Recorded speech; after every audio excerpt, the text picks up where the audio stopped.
Joining me now, Democratic Congressman Jasmine Crockett of Texas, also national co-chair of the Harris Walls campaign and a good friend to us. We're glad to have you. And look, Congresswoman, you're on the Harris Walls Fighting for Reproductive Freedom bus tour. You're in Wisconsin today.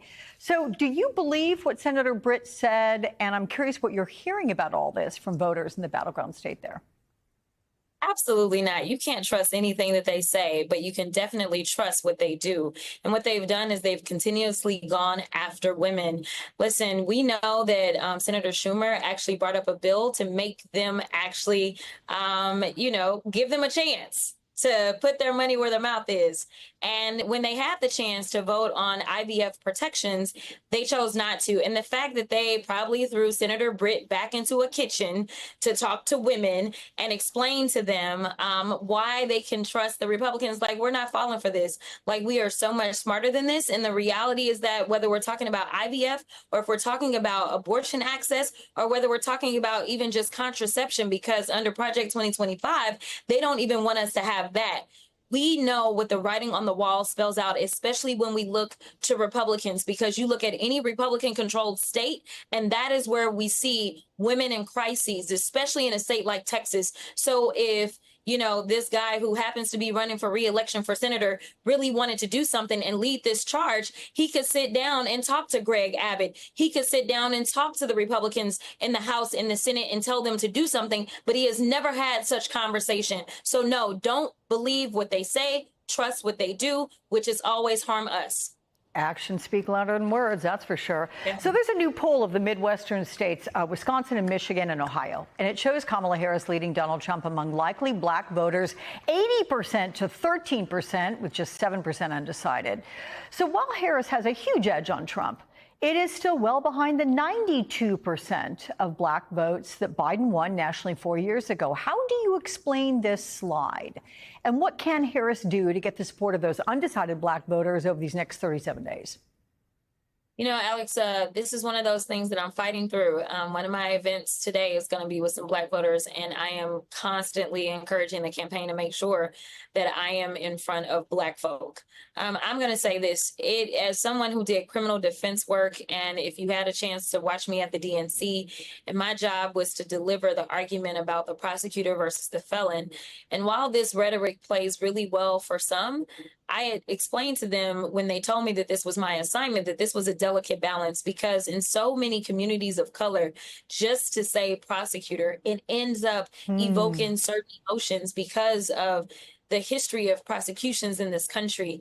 And it was important for me to credentialize her and make it clear that she's one of the good prosecutors, one of the ones that we would have wanted when it comes down to black folk being killed in the streets. And unfortunately, us holding our breath, trying to determine whether or not they will actually be prosecuted for gunning one of us down. And so I think that that's what we're seeing. It's important that we credentialize that she is a prosecutor that you absolutely would have trusted. She wasn't someone that was going around and just locking people up willy-nilly, but instead she was always seeking justice and not convictions. And I think that there has been the misinformation and disinformation that has been pushed by our enemies to try to make it seem as if she was the run-of-the-mill, stereotypical bad prosecutor, when actually she was always one that saw people as just that, people and not statistics. Wow, what a super thoughtful answer, and it all makes sense. I'm glad they are putting you out there in front of voters so that you can explain this to them one-on-one. We know Kamala Harris visited the southern border this week to counter Donald Trump's immigration policies.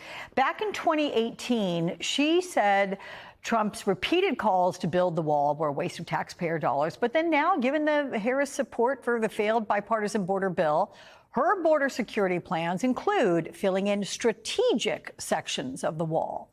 Will voters, specifically progressives here, be upset if she follows through on her plans? I don't think so. I mean, I think that this is one of those things that we've just got to kind of go out and educate people again on what is what. I will tell you that I believe in the technology. The technology will do the things that we really need done, because when we talk about border security, there's two things that are happening, right? Like, people keep saying, oh, our borders aren't secure because they see people. And that's not necessarily the case. As we saw what's happening in Springfield, Ohio, the history of immigrants in this country is, number one, we built this country. Number two, we know that they contribute to our economy. And so what we want to do is make sure we're keeping people safe while we're also making sure that those people that want to come over and help us to maintain the greatest economy on the face of the planet, that they are able to do that, right? And so there is a thing about security, and then there is a thing about just kind of making sure that we're doing immigration right. And so I actually believe in the technology, and I think the majority of us do. We want to make sure if there's any drugs that are pouring across the border, that we have the best technology to detect that. And guess what? A wall isn't any type of technology. And, the reality is that bad guys will always figure out a way. They will dig below or they will climb on top. But, a wall isn't going to necessarily keep somebody out, is really the point that I'm trying to make. And so when you're talking about the innocent people that are literally saying, I am facing a crisis in my country, and so I did risk my life to come to the land of opportunity, those people aren't the ones that will be deterred by a wall either. So I don't really believe that it really will do very much unless there is some data that can be shown that there is a specific pathway that may slow people down for a second because there's some bad guys that are coming through. But I think that we need to invest more so in the technology. As I've traveled the country or traveled the world and talked to other world leaders about even their border issues, because most other places don't have water to the east and the west, a lot of them talk about the importance of the technology. Okay. Can I just ask you, you are a definite star in the political world, but last night, my friend, you became a cultural superstar being parodied on SNL. You're laughing. Did you know about this? Were you nervous? I mean, how do you feel this morning? No. I had no idea. I was actually in my district because I do have an opponent. So I needed to go home for a quick second. So Governor Moore was in my district with me all day yesterday. And so I took a flight at about 10 o'clock p.m. yesterday to get here. So I landed in Wisconsin, and all of a sudden I'm getting all of these text messages. It's like SNL, SNL. And I'm like, what is happening? And then my team sent me the clip from Twitter. So I had no idea.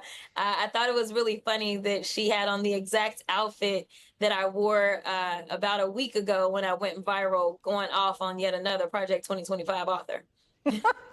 I think it's trying. I mean, you've arrived. That's it. You've arrived. Yeah, there's no higher ceiling to reach. There you go. No, Alex, I arrived the day that I was allowed to visit with you on MSNBC. Oh, come on. But okay, I love you. Thank you very much. But that's a bunch of malarkey.